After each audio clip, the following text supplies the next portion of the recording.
Hi everybody, it's Emily here at Thrive Wellness Center, and I hope you're having a wonderful day. I just wanted to come and talk to you guys a little bit today about adrenal health, what all that entails, and what can really stress our adrenals out. So first we'll start off by talking about what the adrenals are, where they're located, and what they do.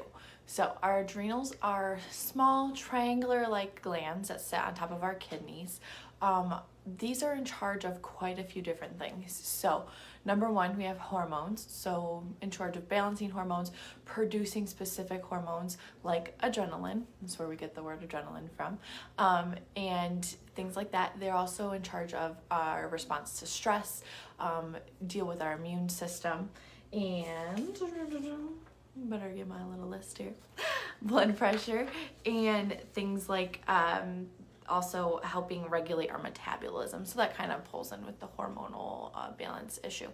So then, for example, in return, we see things like when these things go bad, so when our adrenals are under stress, we see negative effects of these specific functions. So a decrease in immune function, a fluctuation in weight that has to do with metabolism and hormones. So like rapid weight gain or the inability to lose weight, or rapid weight loss and the inability to gain weight. So both of those can go hand in hand with adrenals, hormone balance and malnourishment areas.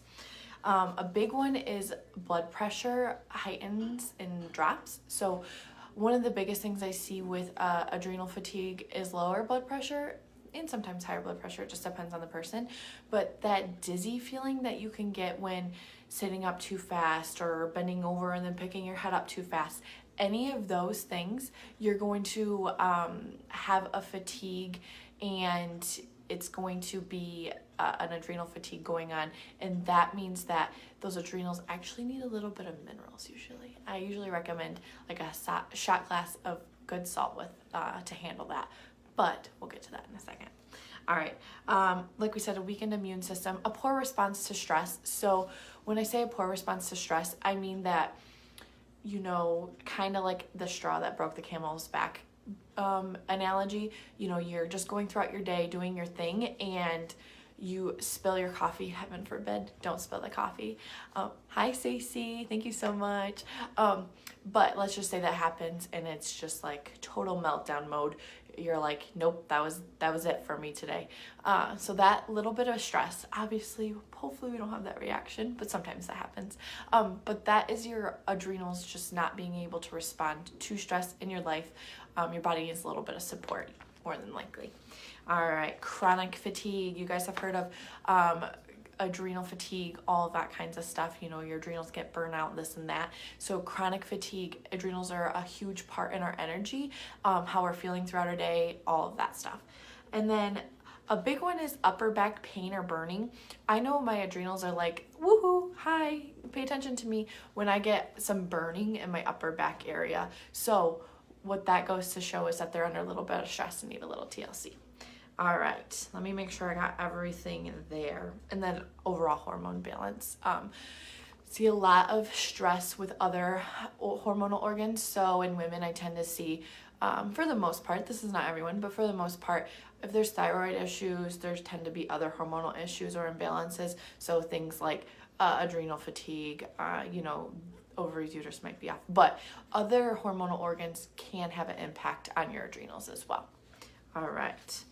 Then we'll move on to the different things that you can do to help or avoid to help prevent adrenal stress.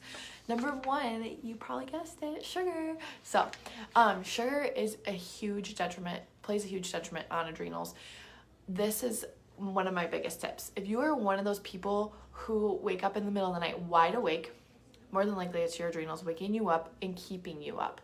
They are not happy with you. A lot of women who are maybe premenopausal, menopausal type vicinity, like having any sort of sugar before bed, whether it's a dessert, sometimes even fruit sugar, even if you like to enjoy your glass of wine before bed, that can play a role on how your adrenals react while you're sleeping, because it kind of wakes them up and alerts them, and they're under a little bit of stress. So you want to avoid those things, especially right before bed.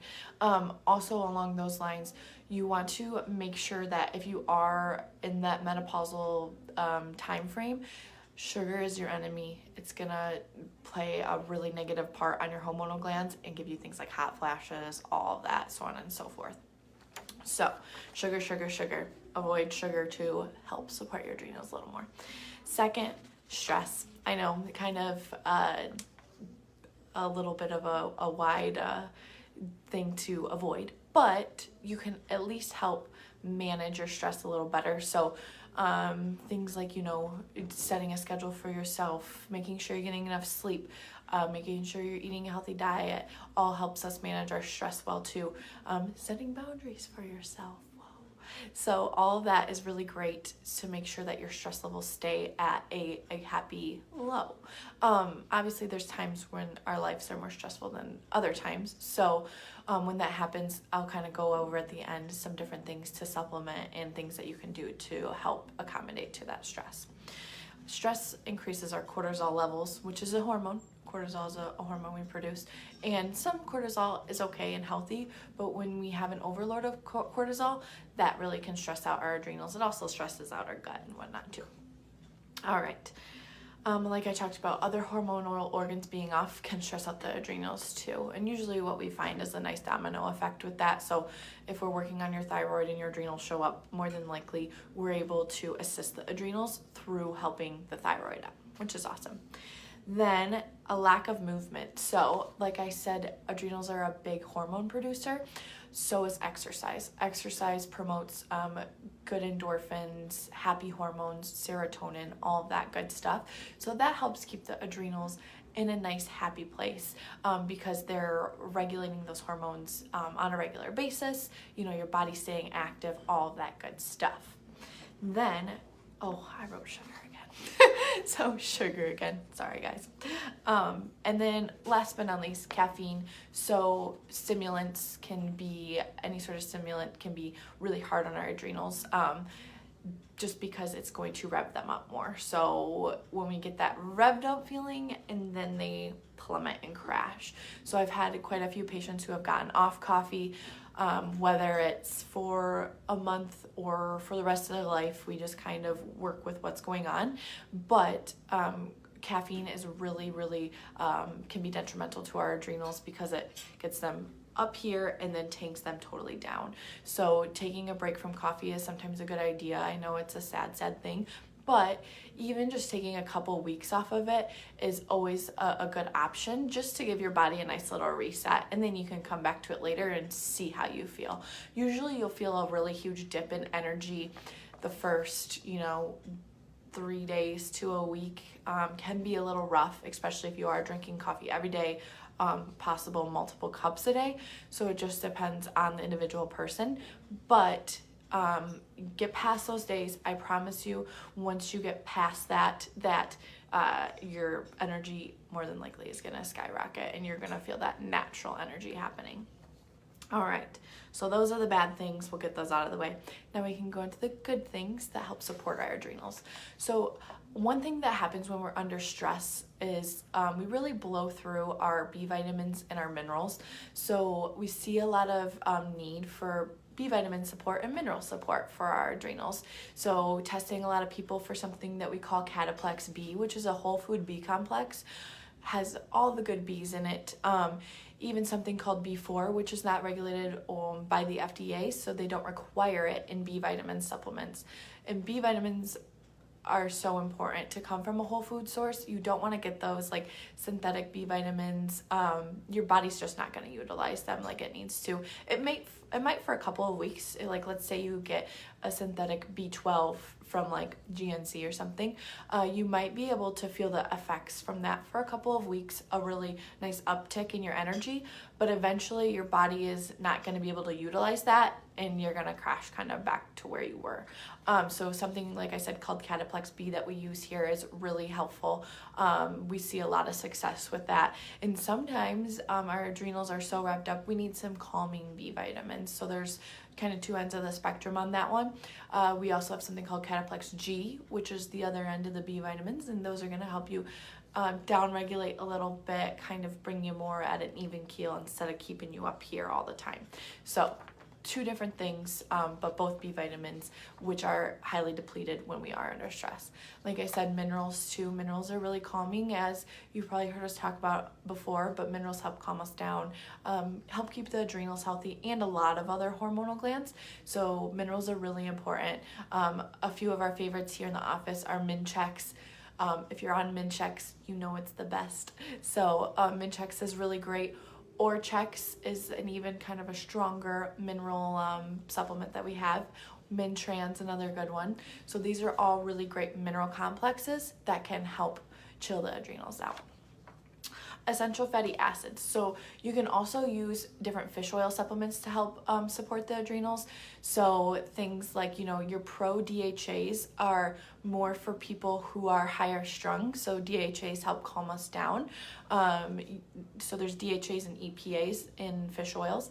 And your EPAs are going to help those people who are maybe more of a lower mood, that sort of thing, help the adrenals kind of be up where they need to be. So two different things there as well, but they're both adrenal support. And obviously just eating, your healthy fatty acids within your diet is going to be great too. All right. Exercise, like I kind of talked about. Movement's gonna promote really great hormone balance. It's gonna promote overall good mood. Your adrenals are gonna be happy with you working hard during the day, doing your thing so that they can rest at night. And don't forget to avoid the sugar before bed. All right, then water, stay hydrated. Realistically, that just goes with any organ, but stay hydrated to help keep things regulated. Like I mentioned, this is one of my favorite tricks, like I said, the salt trick. So essentially, healthy salt is healthy minerals. So salt gets this bad rap, salt blocks my heart arteries and all of that stuff. Well, yes, your table salt that's from Morton, that's been bleached and iodized and all of that junk, for sure, that's not good for you. So let's avoid that. Let's also make a little swap for something like Celtic sea salt we have here in the office. Pink Himalayan salt is great too. Salt should not be white. So even still, the Morton sea salt that you see in the grinder, please do not purchase that either, because they are trying to trick you. Those con artists out there, I tell you what. But they're trying to trick you to get you to think it is a healthier salt. It is still white as snow. It's bleached, processed, all of that stuff. So gray salts, pink salts, there's black salts, there's purple salts, all of that. Those are going to be much higher quality, and they are essentially just minerals. So they are potassium, good sodium, magnesium, all of that good stuff coming right from the earth to help support our bodies. So salt helps again support the adrenals because it's essentially minerals. So that dizzy feeling, take a little shot glass, put 1/8 of a teaspoon of good high quality salt in there, shoot it back. That should help take care of that. I had a patient who was getting super lightheaded about, I think it was like 2 miles into his 4-mile normal runs. So I had him literally as simple as taking a shot of salt water before his runs, and it went away. So it's just such an easy thing to do at home that takes away a lot of problems. It also can give you a little perk and energy. So those are my little tips and tricks. I hope you guys all enjoyed, and we will be back more to talk about, we'll be back soon to talk about some more health stuff with you guys. All right, hope everyone's having a great day. Bye.